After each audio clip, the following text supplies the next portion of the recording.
Halo mahasiswa, saya harap semua sehat dan bahagia. Selamat datang di pembelajaran mata kuliah Ilmu Dasar Keperawatan. Perkenalkan, nama saya Ibu Tuti Nuraini. Saya akan mengajarkan topik obat-obatan anti-infeksi. Ya, jadi hari ini saya akan menjadi narasumber pada topik ini. Pada video ini saya akan menjelaskan tentang obat-obat anti-infeksi. Apa itu obat-obat anti-infeksi? Yaitu senyawa yang digunakan untuk pengobatan penyakit infeksi yang disebabkan oleh spesies tertentu seperti dari golongan serangga, metazoa, protozoa, jamur, bakteri, rickettsia, ataupun virus. Pada pembelajaran saat ini kita akan mempelajari tentang antimikroba atau antibiotika. Yuk kita ikuti pembelajaran berikut ini. Dalam hal pemberian antibiotika, perawat perlu mengetahui jenis-jenis antibiotika dan mekanisme kerjanya.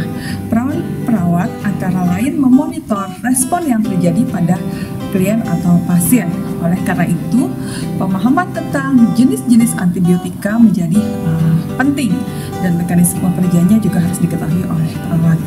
Jenis-jenis antibiotika dapat dikelompokkan berdasarkan cara kerjanya terhadap kuman dan spektrumnya. Ya, berdasarkan cara kerjanya terhadap kuman terbagi menjadi dua, yaitu bakteriostatik dan bakteriosit. Apa itu bakteriostatik? Bakteriostatik yaitu dengan cara mencegah pertumbuhan kuman dan tidak membunuhnya, pembasmian kuman, dan untuk meningkatkan daya tahan tubuh. Sedangkan cara kerja bakteriosit yaitu dengan aktif membunuh kuman. Pengelompokan yang kedua adalah berdasarkan spektrumnya. Terbagi menjadi dua, yaitu spektrum luas dan spektrum sempit. Antibiotika spektrum luas efektif untuk beberapa jenis bakteri, tapi dia kurang paten. Sedangkan antibiotika spektrum sempit itu efektif untuk jenis bakteri tertentu. Misalnya hanya untuk gram positif atau negatif atau Mycobacterium. Selanjutnya, bagaimana mekanisme kerja antibiotika terhadap mikroba? Cara kerjanya antara lain, pertama, menghambat sintesis dinding sel kuman. Lalu yang kedua, mengubah permeabilitas membran sel. Yang ketiga, menghambat pertumbuhan sel kuman, menghambat sintesis protein, fungsi ribosom, lalu menghambat sintesis asam nukleat, menghambat metabolisme asam folat. Ya, setelah mengetahui jenis mekanisme kerja antibiotika, mahasiswa diharapkan nantinya dapat berkolaborasi dengan profesi lain yaitu dokter untuk mengelola pemberian obat-obatan antibiotika pada klien dengan cara yang tepat. Berikut ini kita akan mempelajari bagaimana jenis-jenis terapi pemberian antibiotika. Secara umum jenis terapi terbagi menjadi dua, yaitu terapi empiris dasar, yaitu pengobatan sedini mungkin, ya, pengobatan infeksi sedini mungkin dengan resiko komplikasi yang kecil, dan pemilihan jenis antibiotika berdasarkan perkiraan, ya, kemungkinan penyebabnya itu apa berdasarkan pengalaman dari pemberi obat, ya, dan juga pola epidemiologinya. Lalu yang kedua, terapi pasti. Terapi pasti atau definitif dasarnya adalah hasil pemeriksaan mikrobiologis.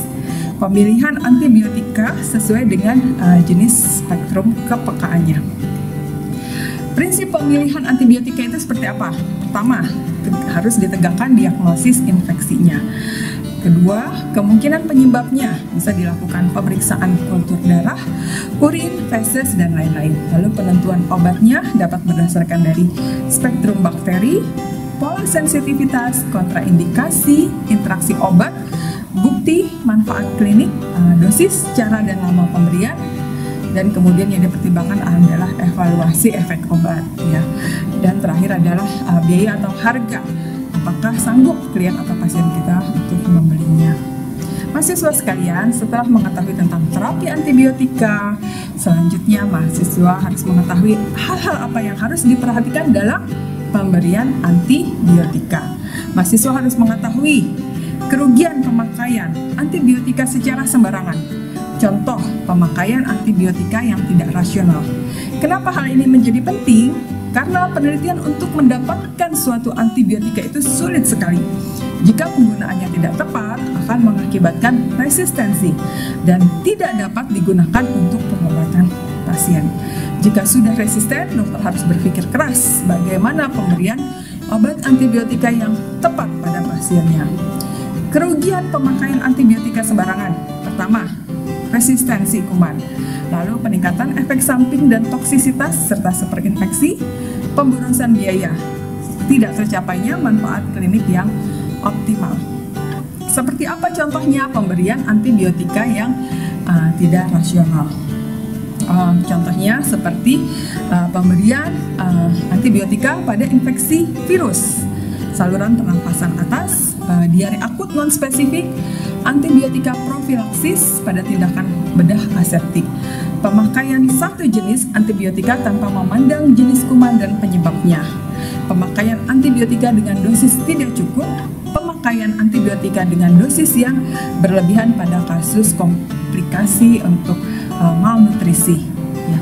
Lalu pemakaian antibiotika kombinasi tanpa dasar dan tujuan yang jelas. Baik, mahasiswa sekalian, Anda semua telah mengetahui jenis-jenis dan mekanisme kerja antibiotika, terapi antibiotika, dan hal-hal yang harus diperhatikan dalam pemberian antibiotika. Pengetahuan dasar ini akan terus Anda pakai dalam pemberian asuhan keperawatan yang profesional. Ya, oleh karena itu, pengetahuan ini agar Anda kembangkan terus ya, agar dapat memberikan pelayanan keperawatan yang baik. Pemberian obat itu memang dari profesi kedokteran, namun pengelolaan dalam pemberian obat itu agar sampai dengan baik ke pasien dan monitoringnya adalah tugas perawat. Ya, karena perawat memantau pasien 24 jam. Semoga pengetahuan ini bermanfaat untuk Anda semuanya. Terima kasih atas perhatiannya. Wassalamualaikum warahmatullahi wabarakatuh.